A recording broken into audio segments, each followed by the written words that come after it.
जय श्री राम। श्री रामचरितमानस का अब चौथा कांड किष्किंधा कांड आरंभ होता है।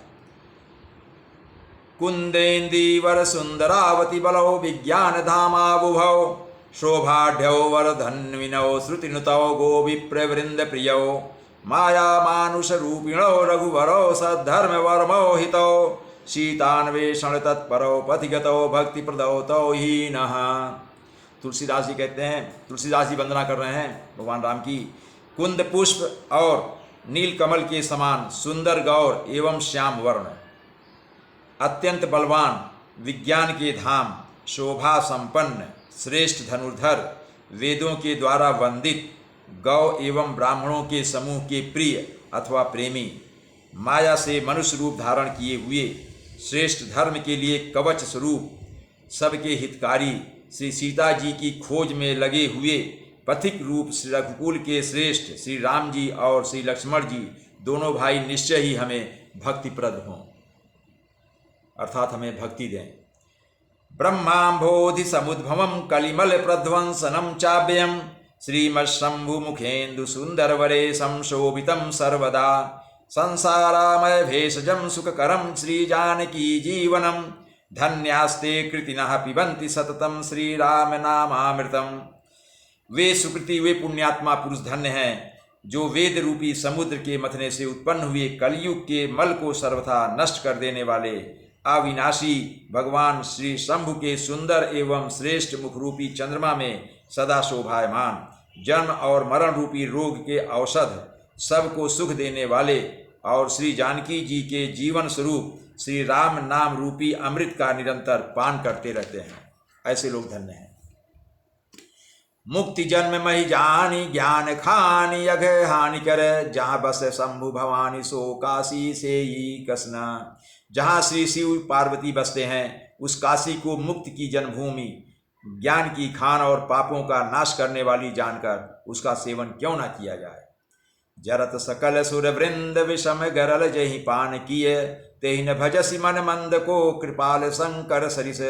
जिस भीषण हलाहल विष से सब देवतागण जल रहे थे, जिसको उसको जिन्होंने स्वयं पान कर लिया, रे मंद मन तू उन शंकर जी को क्यों नहीं भजता। उनके समान कृपालु और कौन है। आगे चले बहुरी रघुराया ऋष मूक पर्वत नियराया तहरह सचिव सहित सुग्रीवा आवत देखी अतुल बल सीमा। भगवान राम और लक्ष्मण फिर आगे बढ़ते हैं।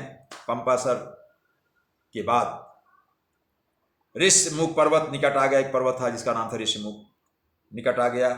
उस ऋषमुख पर्वत पर मंत्रियों सहित सुग्रीव रहते थे। अतुलनीय बल की सीमा श्री रामचंद्र जी और लक्ष्मण जी को आते देखकर उन लोगों ने क्या विचार किया, आगे देखिए।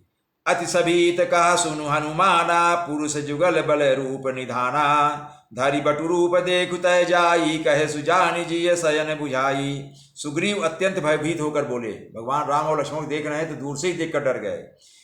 हे और हनुमान से बोले, हे हनुमान सुनो, ये दोनों पुरुष बल और रूप के निधान हैं। तुम ब्रह्मचारी का रूप धारण करके जाकर देखो, अपने हृदय में उनकी यथार्थ बात जानकर मुझे इशारे से समझाकर बता देना। पठये बाली हो ही मन मैला भागऊ तुरत तजऊ यह सैला विप्र रूप धरि कपितः गयऊ माथ नाई पूछत यस भयऊ।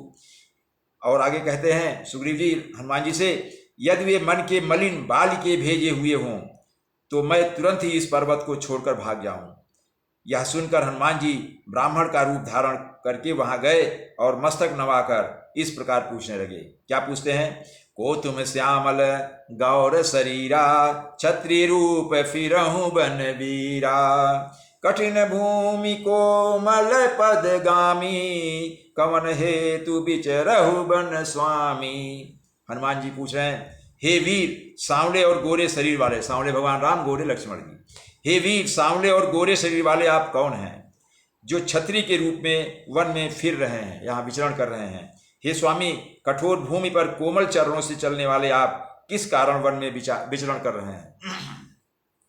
मृदुल मनोहर सुंदर गाता सहत दुसाह बन या तप बाता कि तुम तीन देव मह को, नर नारायण की तुम दो। ना हनुमान जी कह रहे हैं मन को हरने वाले आपके सुंदर कोमल अंग हैं और आप वन की दुसह धूप और वायु को सह रहे हैं। क्या आप ब्रह्मा विष्णु महेश इन तीन देवताओं में से कोई एक हैं, या आप दोनों नर और नारायण के ही रूप हैं? जग कारण तारन भव भंजन धरनी भार, कि तुम्हें अखिल भुवन पति लीन मनुज अवतार। हनुमान जी आगे कहते हैं, या हे आप जगत के मूल कारण और संपूर्ण लोकों के स्वामी स्वयं भगवान हैं, जिन्होंने लोगों को भवसागर से पार उतारने तथा पृथ्वी का भार नष्ट करने के लिए मनुष्य के रूप में अवतार लिया है। जय श्री राम।